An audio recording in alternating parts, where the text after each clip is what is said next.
Hello and welcome to the Marketplace. I'm Charles Aite. This hour, we revisit the outstanding issues confronting Africa's $3.4 trillion single market. That's the Continental Free Trade Agreement area. Also, it's a massive bounce back for cryptocurrency Bitcoin.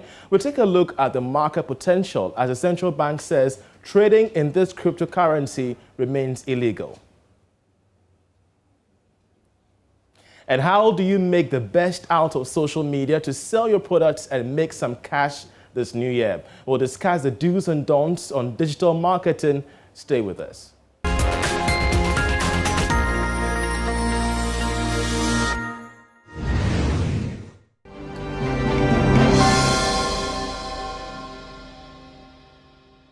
Well, even as the Continental Free Trade Agreement begins, there are some unfinished business that I need to draw your attention to. Out of the 54 African nations who have committed to join after only 33 countries, 33 have ratified the agreement. As you could see on your screens, these are three major issues. Also, we have no clue about the customs procedures and infrastructure to facilitate tariff-free trade.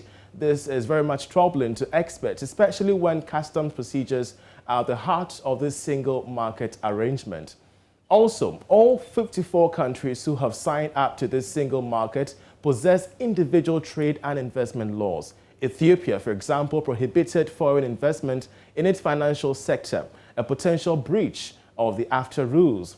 Ghana too prohibits retail trade of foreigners in its local market, another breach of AFTA rules. As a result, the Secretariat could see a flurry of legal challenges from countries on behalf of their corporations. Let's put this all into perspective as we are joined via Zoom by the Executive Secretary of the Ghana International Trade Commission, Frank Ajikum, together with the Ghana Union of Traders Association's President, Dr. Joseph Obeng. I welcome you all, gentlemen, to the program. Thank you.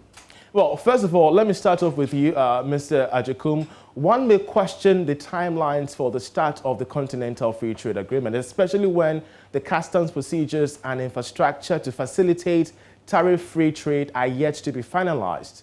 This sends a bad signal, no? Well, first of all, I wish you Happy New Year. Yes, there are unfinished business to do. But the important thing for all of us to note is that for the first time, we have some such organization going on and taking shape on our continent. For a very long time, we've been hoping for some such structure to get started. Luckily, we have it now.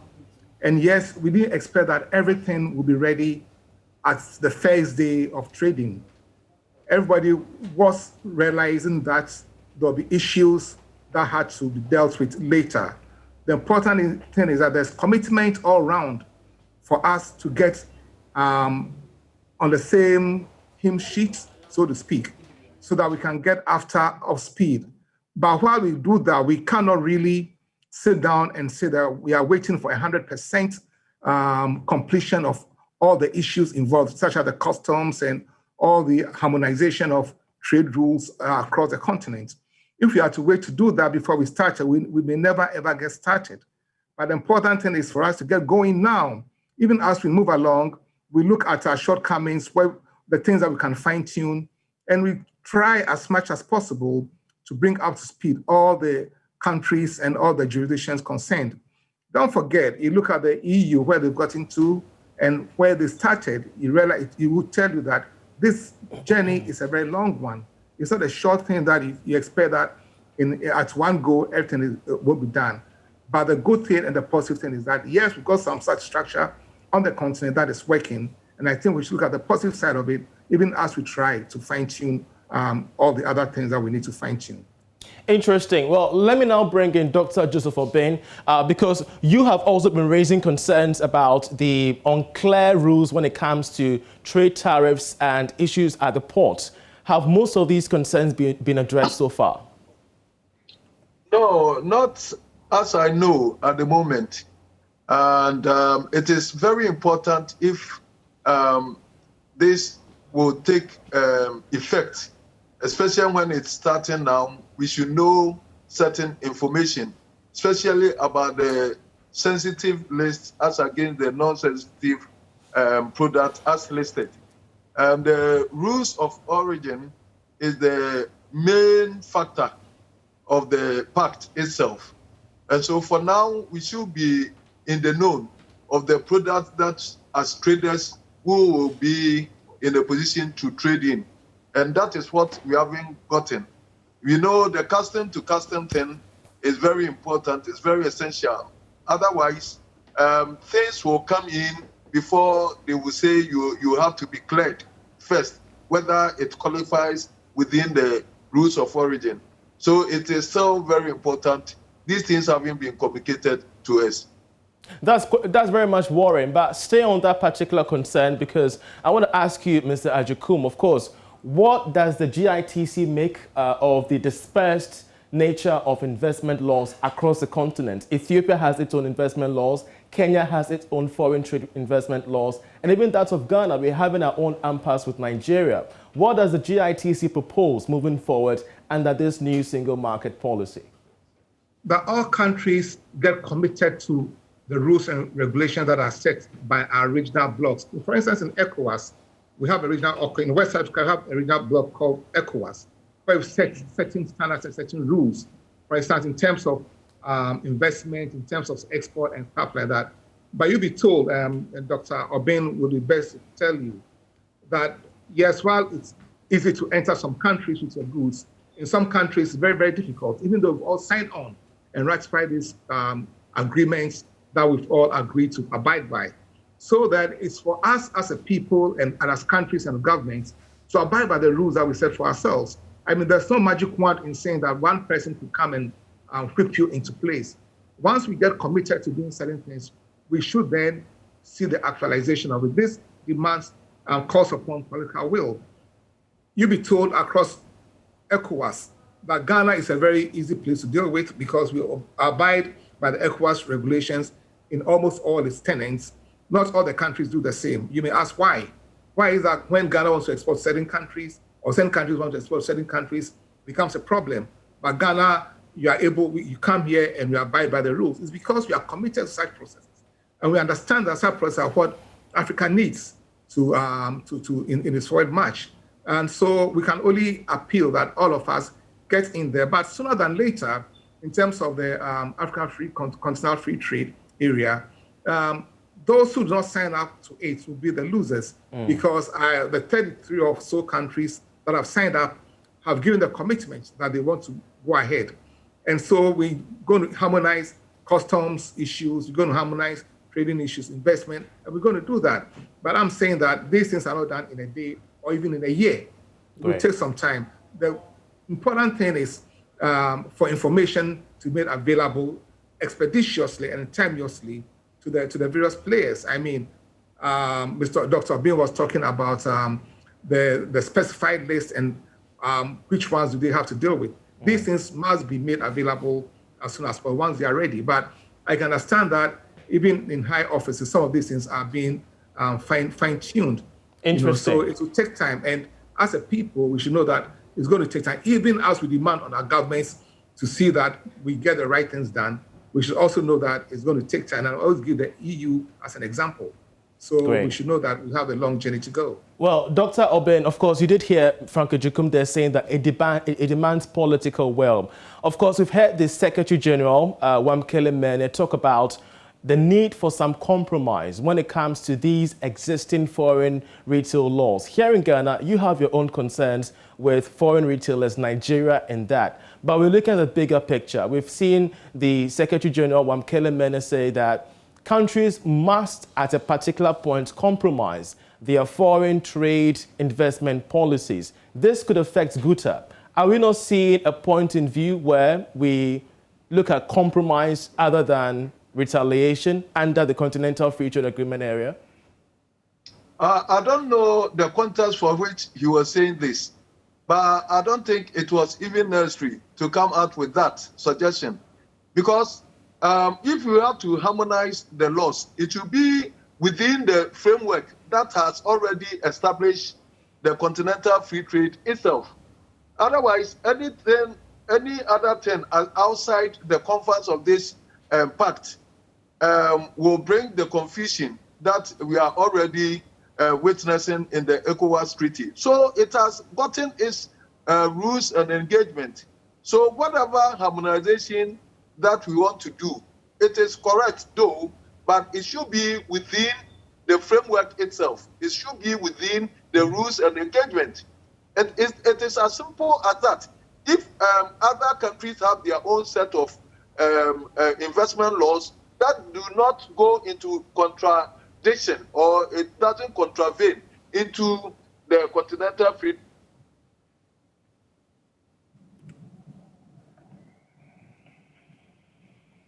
Well, it seems we're losing Dr. Joseph Obeng there. But if I could just rope in, that's Frank Ajikum shortly, because you've been listening to the commentary by Dr. Joseph Obeng when it comes to the harmonization of these laws. But there are some challenges, Mr. Frank Ajikum. One, especially, most of these countries are much more stringent on their established rules of origin. Yeah, and you know, I know that not all countries are up to speed at the same level. Some are more prepared than others. Even in our country, there are some companies and organizations that are more prepared to take advantage of the opportunities of AFTA than others. But I'm saying that in as much as we wish to get it done, Charles, we should know that countries, I mean, we look at what has happened in Europe in terms of Brexit, and it tells you that countries guard jealously to certain things. We should be ready and we should be prepared not to railroad people into it. We should let people come on, even as we try to push forward, you know. And as I've said, I've given you an example of what happened even in ECOWAS that has been long existing for so many years, where agreements are reached and across countries, some countries deny access to the very protocols that they are assigned to. So yes, some are ready, some are not as ready, some are not ready at all. But the important thing is that the authorities do realize this, and we are trying to bring things up to speed. Great. And it will be done timelessly. And I can see that even as we started trading now, there will be problems at the ports. There will be problems as we try to export to other countries. And those things are going to happen. In terms of harmonization, have we reached standards that is acceptable across board to all countries and all custom unions? Have we agreed on all those taxation issues? We have a fair idea how we want to proceed. Great. And, Dr. we should look at the upside of it and keep on with it. Great. Dr. Obeng, it seems we lost you there, but I believe your connection is much more better now. How do we harmonize existing trade and investment laws across all boards so we ensure that there are more winners than losers in this single market policy? Yeah, harmonization, yes, but it should be within the framework that establishes the protocol itself. It shouldn't be anything outside the framework. Otherwise, it will lose its essence. And so we have the rules and engagement that all countries have to follow. And that one should be strictly abided. Okay. And the fact that other countries will still have their investment laws, when they are not in contradiction or it doesn't contravene with that of the continental free trade. But what if it contravenes? What if it contravenes? What if their existing laws contravenes with that of the single market? Then, of course, this is a pact that we signed. Then we have to abide in it. That's all that I'm saying. Okay. So that if we have to harmonize, then we are doing it to conform of all what we've all agreed to go with.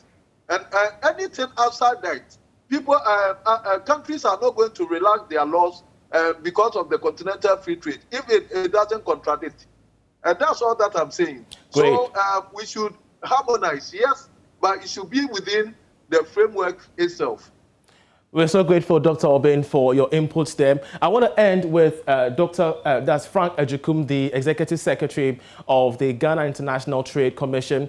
At the end of it all that matters is that there is a uniformed disbursement of trade and investment. How do we ensure that there are more winners than losers, especially as we kick off the Continental Free Trade Agreement area? You know, the issue about that is why we should, even as we hasten, we should go slowly to make sure that there are more winners than losers, because certainly there are going to be winners, there are going to be losers. As I've said, there are countries that are much more ready. The others that are not too ready. There are countries that are more advanced in their production processes, in their exportation processes than others. Others are ready to go, others are not too ready. The important thing to do is that even as we try to bring everybody on board, we try to make sure that the processes do not, in a way, disenfranchise or make some people feel that they are the lesser countries on the continent. Okay. And having that in mind, already there are 3 stages of the trading process, where as we begin, there are certain percentages that are set aside for certain countries which are believed to be less developed on the continent, who are going to come on board fully at a certain time. They've given a certain extent of time to put in place certain measures that would enable them to come up to speed. And so all these have been taken care of, and having judged from the fact that not all of us can be on the same level at the same time when we begin. Mr. Frank Chukwum, we're so grateful for your input. He is the Executive Secretary of the Ghana International Trade Commission. Also, who joining us was the President of the Ghana Union of Traders Association, Dr. Joseph Obin. We're so grateful, gentlemen, for your time. But away from the Continental Free Trade Agreement area,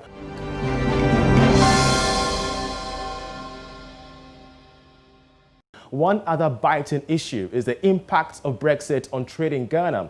Exports from Ghana to the UK market may attract tariffs and quotas from today. This comes after the UK government backed down on an interim agreement that will have prevented tariff disruptions for goods exported to London from Ghana.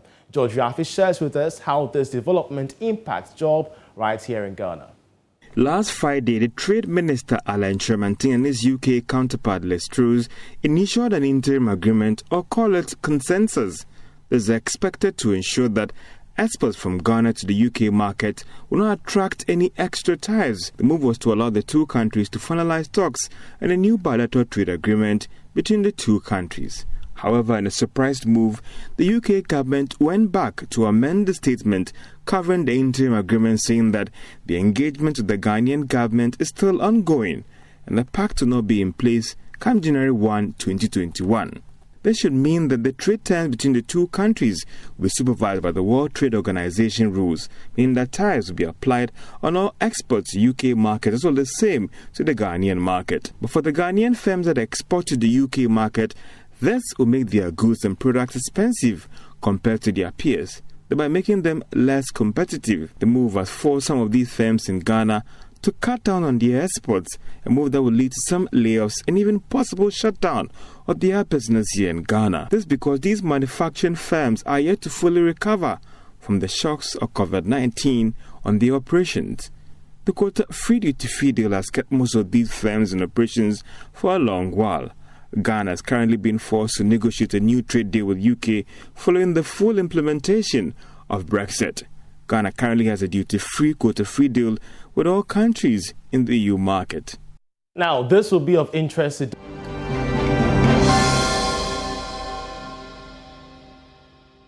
those of us interested in digital currencies. Bitcoin has surged to a record high amid rising interest from investors and claims that the volatile cryptocurrency is on the way to becoming a mainstream payment method across the world. On Sunday, it hit a new high of more than $34,800 on the 12th anniversary of the Bitcoin network being created. Now, check this out on your screen. This is a spike in the growth of cryptocurrency between 2017 and 2021. This is what happened at the end of 2020. You can see the spike there on your screen. A very huge spike, and we're getting investors tell us that this could be a game changer for decisions by various investors across the world in this particular year.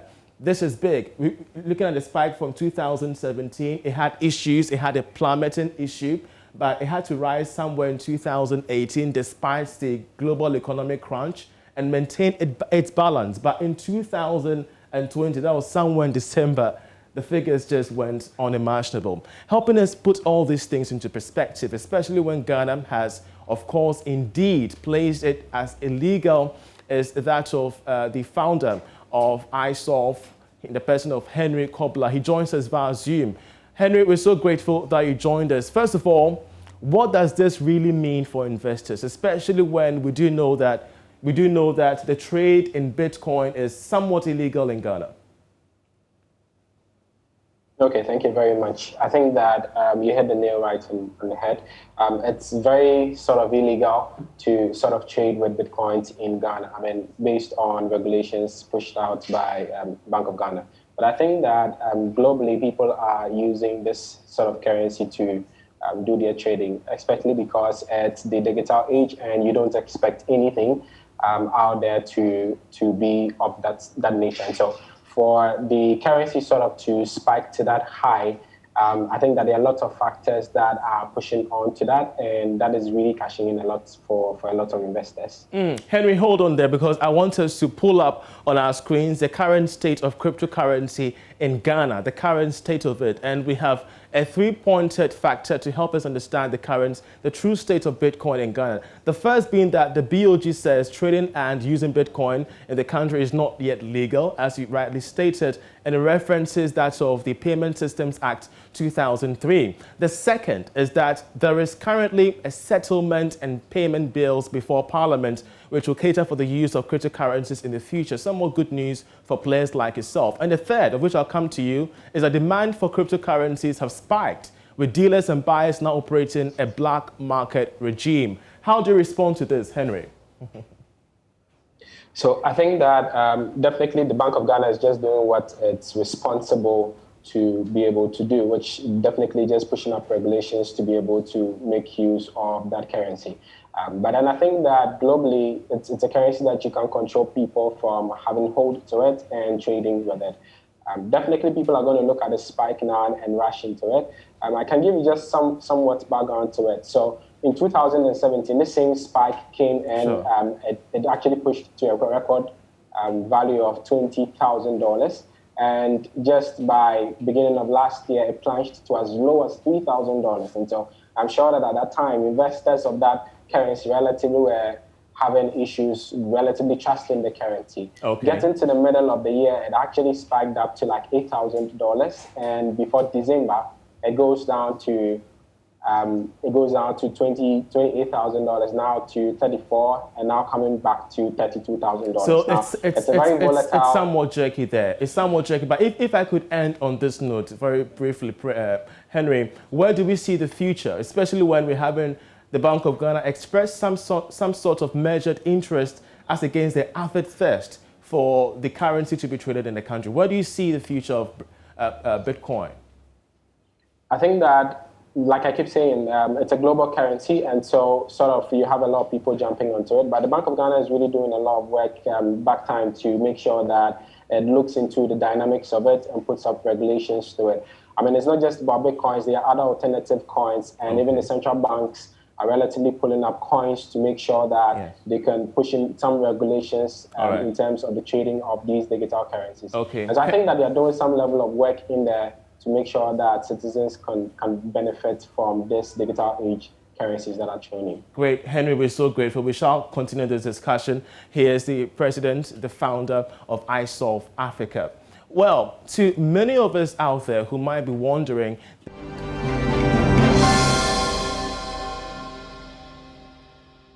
the best direction we must take this year, especially when it comes to digital marketing, well, we've been joined, thankfully, by a marketing executive, Edward Osari, who has been able to raise young brands across the world to help us understand the do's and don'ts of digital marketing in 2021. Edward, we're so grateful that you joined us shortly. For those of us watching out there, entrepreneurs, and they're just wondering how best to make their strides in 2021, help them understand the secrets.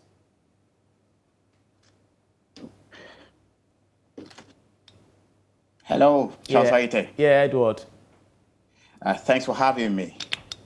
I quite had a lag in my joining in, so if you can repeat the question for me, I'll be grateful. Great, great. So, I mean, 2021 has started. Entrepreneurs are having their own dreams of making it big on the digital media. But what are some of the mistakes they must, ignore in 2021? Well, most entrepreneurs mostly don't really see the importance of social media when it comes to digital marketing. So some of them don't even go there at all. And one thing that you must know is that people patronize from people that they know or popular goods. Your good will be quality, but if people don't know about you, they will not patronize you. So one thing that they must do is join the various social media platforms that are, because it is free to join them: Facebook, Instagram, Twitter, and any other social media platform that you can use at all to benefit you. Another one would be ignoring blogging as a method of digital marketing. Right now, consumers have become very informative. They would like to read about commodities before buying them. So what you need to do is make sure that your goods are being written about and circulated on various blogging sites, so that when people Google about a certain commodity, let's say Kente in Ghana, your good will come up when they are looking for it. Another one would be, do you want more, sir? Yeah, one more in 30 seconds. All right. All right. Another one would be being on Google My Business. People don't know how to register on Google My Business. All you need is a website and a phone number, and just get the Google My Business app from App Store or Play Store, and then register for Google My Business. That way, when people are looking for a business, they can get it easily on Google. Edward, we're so grateful. I believe that we took some notes. He is a digital expert.